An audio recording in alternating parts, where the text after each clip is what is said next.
60 शब्द प्रति minute. Dictation start करते हैं 5 सेकंड बाद।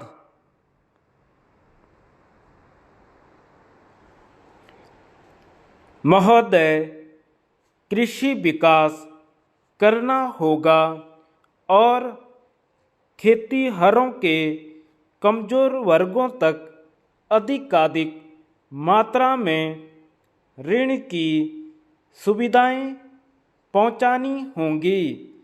इसी प्रकार सिंचाई, ईंधन, बिजली, सड़कों, परिवहन और संचार आदि का विस्तार करना होगा।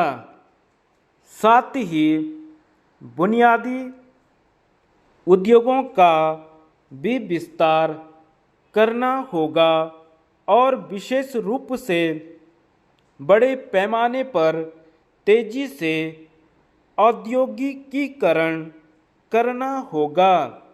शिक्षा, स्वास्थ्य, वैज्ञानिक अनुसंधान, तकनीकी विकास के क्षेत्र में तथा इंजीनियरिंग, डिजाइन और सलाहकार सेवाओं के संवर्धन के लिए बहुत से कार्यक्रम चलाने होंगे।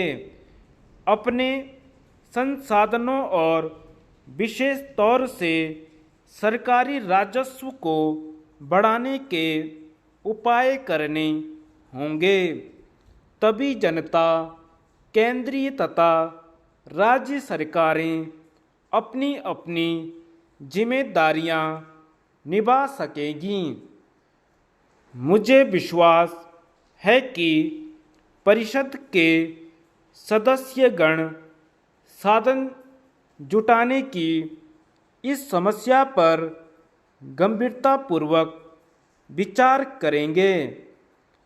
आवश्यक अतिरिक्त संसाधन जुटाने का रास्ता ढूंढे बगैर हम PL 480 के अंतर्गत होने वाले अनाज के आयात को बंद करने और विदेशी सहायता को घटाने की बात नहीं कर सकते। ग्रामीण क्षेत्र और खास तौर से समृद्ध किसानों की आय हर वर्ष बढ़ती जाएगी, क्योंकि वे विकास के प्रयासों का लाभ उठाएंगे। अतः यह स्पष्ट है कि संसाधन जुटाने में इस बात का ख्याल रखना आवश्यक है। इस विषय में हम सबको दो मानी बात करने का रवैया छोड़ देना चाहिए।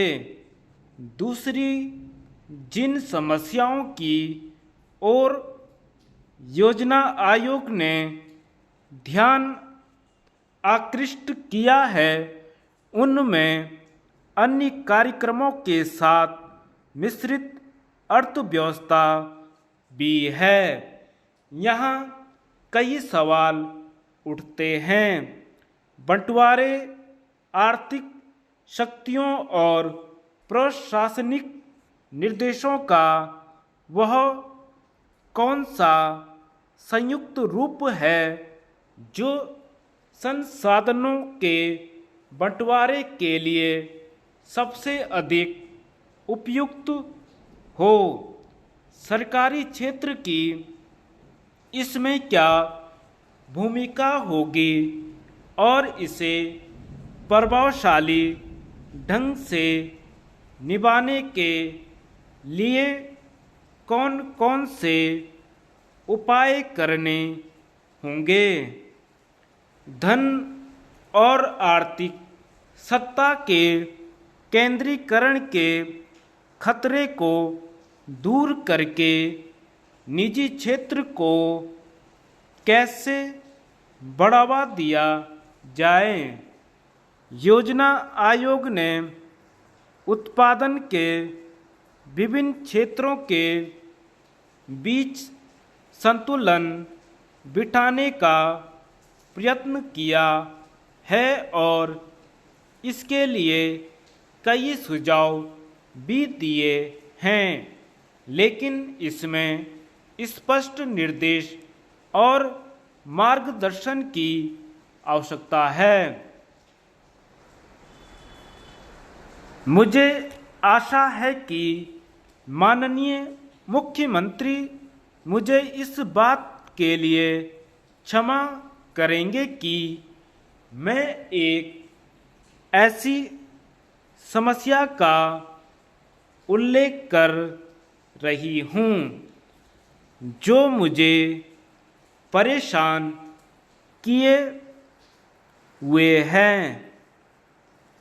कभी कभी केंद्रीय सरकार से लड़ने झगड़ने की बात की जाती है। मुझे समझ में नहीं आता कि इस तरह के झगड़े से या इस तरह की तनातनी से देश कैसे सुदृढ़, आत्मनिर्भर और स्वावलंबी बन सकता है। धन्यवाद।